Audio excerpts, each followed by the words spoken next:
কাল রাতে একটা স্বপ্ন দেখলাম। আমি যেন মরে গেছি। কারা যেন আমাকে জোর করে একটা অন্ধকার সুড়ঙ্গে ঢুকিয়ে দিল। সুড়ঙ্গের শেষ মাথায় দেখলাম উজ্জ্বল একটা আলো। তারপরে কারা যেন জোরে আমাকে একটা ধাক্কা দিল। আমি ঝড়ের গতিতে ওই আলোর দিকে ছুটে চললাম। আমি যত দ্রুতই যাই না কেন, কিছুতেই ওই আলোর কাছাকাছি যেতে পারছি না। হঠাৎ কানে এলো চমৎকার একটা সুর। এরকম স্বপ্ন দেখার মানে বলতে পারো? তোমার কিসে মনে হলো আমি স্বপ্নের মানে বলতে পারি? হঠাৎ মনে হলো বহুদিন আগে তুমি স্বপ্ন টপ্ন নিয়ে কথা বলতে ভালোবাসতে। কতদিন আগে মনে আছে? সুদিন, তুমি কি আজও ভাবছো আমার অন্য কোনো মতলব আছে? আর সেই মতলব নিয়েই আমি তোমাকে টেলিফোন করেছি। জানো কি চুমকি, আজকে তুমি যখন আমাকে টেলিফোন করেছিলে তার কিছুটা সময় আগে আমার অফিসে একটা অভাবনীয় দৃশ্য চলছিল। সেই দৃশ্যটার ইম্প্যাক্ট এক ধাক্কায় আমাকে জীবনের অনেকটা পেছনে নিয়ে যায়। আমি আমার ফেলে আসা দিলগুলোতে হঠাৎ আলোর একটা ঝলকানি দেখতে পাই। সেই ইম্প্যাক্টটা কেটে উঠতে না উঠতেই হঠাৎ করে তোমার টেলিফোন, কাজেই তেমন কোনো কিছু একটা চিন্তা না করে আমি তোমার এখানে চলে এসেছি। তার জন্য কি তোমার রিপেন্টেন্স হচ্ছে?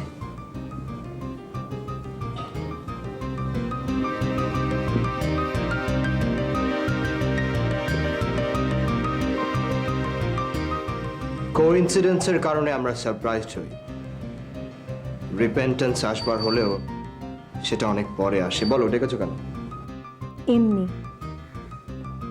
বিশ্বাস করো, এমনি টেলিফোনটা রেখেই ভাবনায় পড়ে যাই। সত্যি সত্যি যদি তুমি আসো, তাহলে আমি কি বলবো? তোমার কথার ভান্ডার ফুরিয়ে গেছে। Don't say that. তুমি যে কত রকম কথা কত ভাবে বলতে পারো সেটা আমি আজও ভুলিনি। আর কি কি বলনি সুদিন?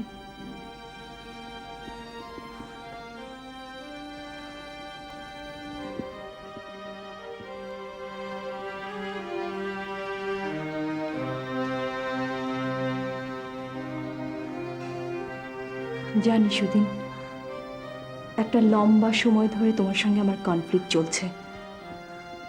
We both are at each other daggers point. পরিস্থিতি পুরোপুরি প্রতিকূল। জানি, সব জানি, তুমিও জানো। তারপরও তো এটা সত্যি যে আমি তোমাকে টেলিফোন করেছি, তুমি আমার কাছে এসেছো। বলো না, একটু একটু করে বলো না। একসময় আমরা কত কাছে ছিলাম, কত দূর একসাথে এগিয়েছি, কত কত স্বপ্ন ছিল আমাদের। বলো না please.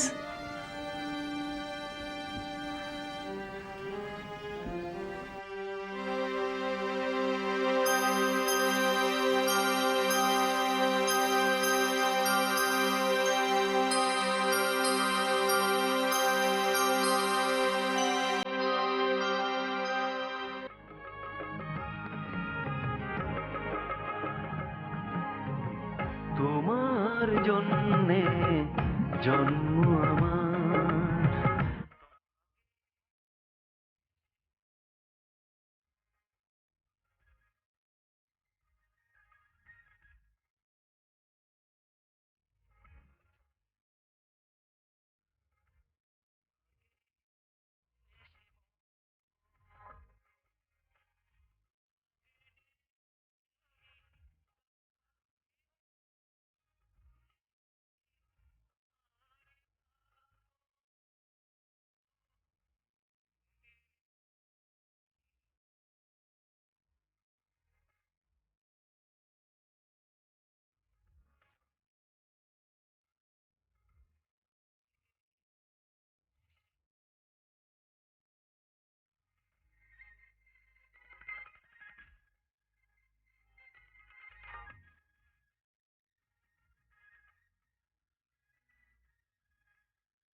Chumki, are you okay?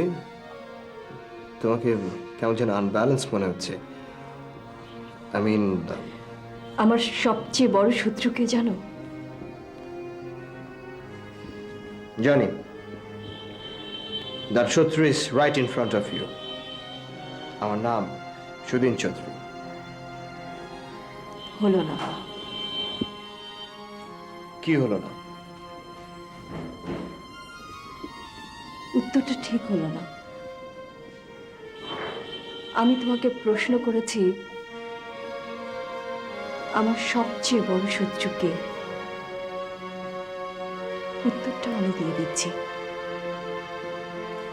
আমার সবচেয়ে বড় শত্রুর নাম চুমকি। রিয়েলি? ইয়াস, আমি আমার শত্রু, সবচেয়ে বড় শত্রু। উল্টোটা বলো চুমকি, উল্টোটা বলো। মানুষ নিজেই নিজের পরম বন্ধু। আর এই সূত্রটির নাম নার্সিসাস কমপ্লেক্স। তুমিও তো দেখেছি নিজেকে সাজাতে গোছাতে মেলার সময় ব্যয় করতে। তাই গুনগুন করে গান গাইতে, আয়নার সামনে দাঁড়িয়ে নিজেকে নানান ভঙ্গিতে দেখতে।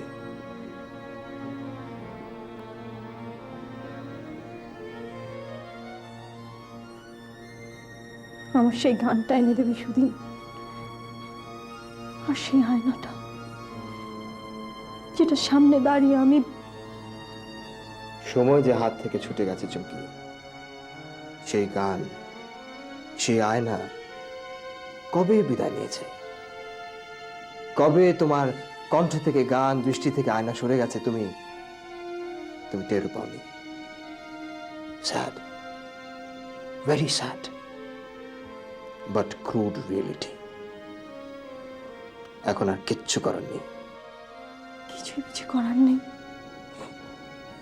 এত অক্ষম, নিরুপায় আমি। তুমি চুমকি,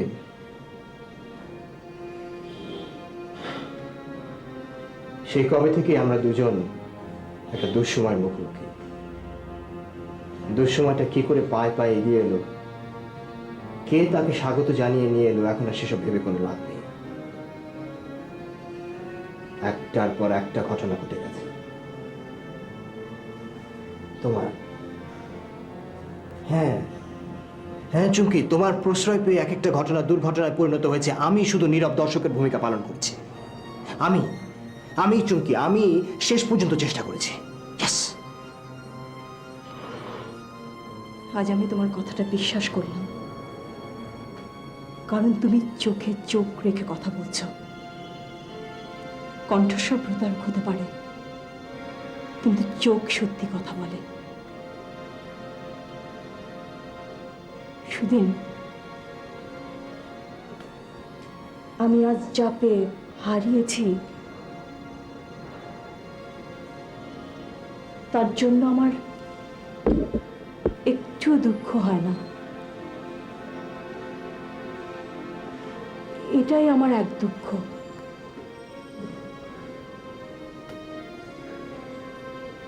আজ আমার সব স্মৃতিরা পালিয়ে গেছে। শুধু মাঝে মাঝে দূর থেকে নিশির ডাক শুনতে পাই। কে যেন বলে, চুমকি, একটা দিন ছিল, একটা মানুষ ছিল, নিসর্গের অগুন্তি মুহূর্ত ছিল। আজও সেই নিশির ডাক শুনেই বোধহয় তোমাকে, যে বর্তমানে আমার প্রধান শত্রু, তাকে টেলিফোনে ডেকেছি। প্রধান শত্রু, কথাটা তো তাই নাকি?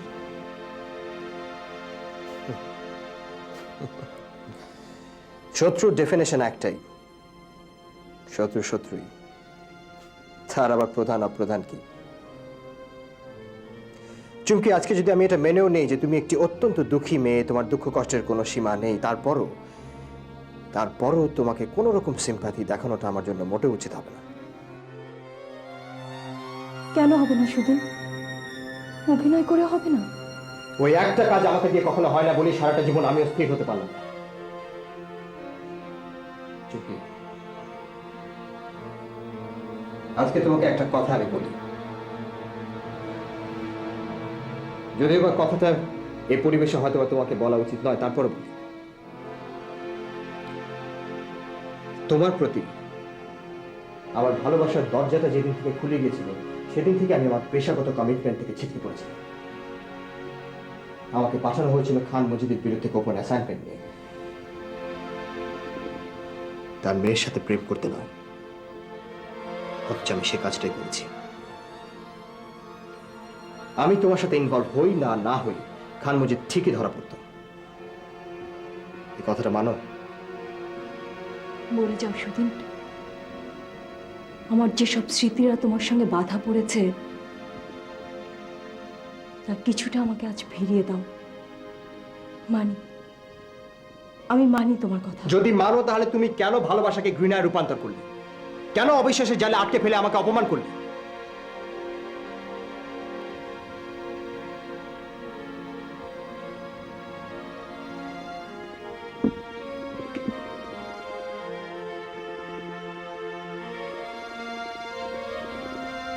সেজন্যই বুঝি তুমি মনিকার জালে আটকা পড়লে? মনিকার কথা থাক,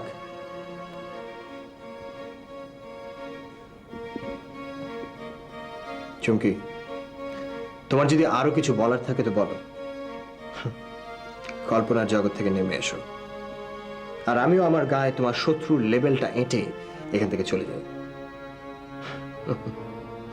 তোমার সাথে আমার যুদ্ধ তো এখনো শেষ হয়নি, মাত্র ক্লাইম্যাক্স চলছে। যুদ্ধ না,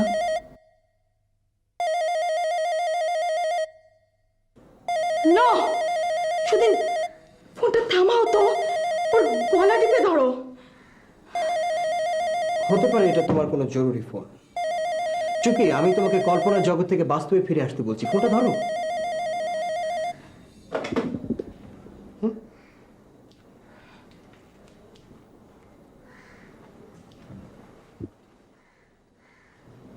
হ্যালো,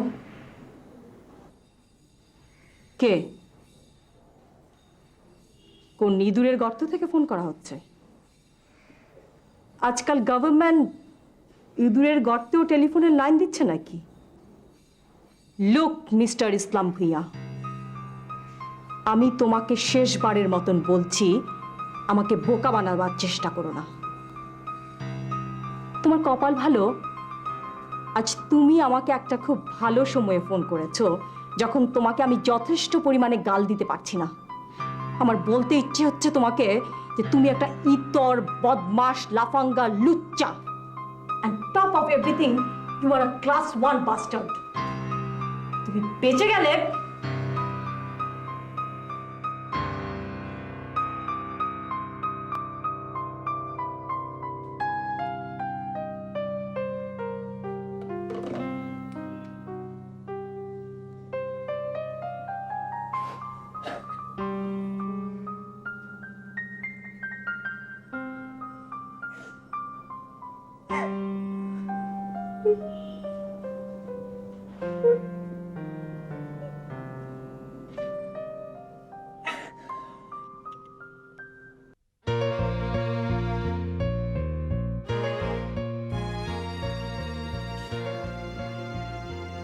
কি রে মা, রাত তো অনেক হলো, জামাই তো এখনো ফিরলো না, তুই আর কতক্ষণ বসে থাকবি?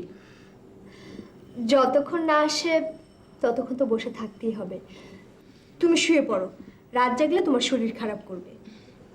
কিন্তু জামাই তো দেখি ফিরতে প্রায়ই রাত করে, ওর কাজের কি কোনো বাধা ধরা টাইম নেই? আসলে আমি এখন পর্যন্ত জানি না তোমার জামাইয়ের কাজটা কি। জানিস না মানে? এ কেমন কথা? আগের কথা না হয় বাদ দিলাম, এখন তো তোরা সংসার করছিস, স্বামীর কাজকর্মের খোঁজ খবরটাও রাখবি না?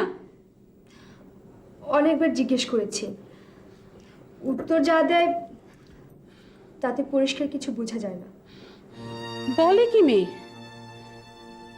আমি তখন ভয় পাচ্ছি। যা দিনকাল পড়েছে, কোথা দিয়ে কখন যে কি হয়ে যায় তা কি কেউ বলতে পারে? না না, এটা মোটেও ভালো কথা নয়। তুই না পারিস, কাল সকালে আমি জামাইকে পরিষ্কার করে সব জিজ্ঞেস করব। থাক না মা,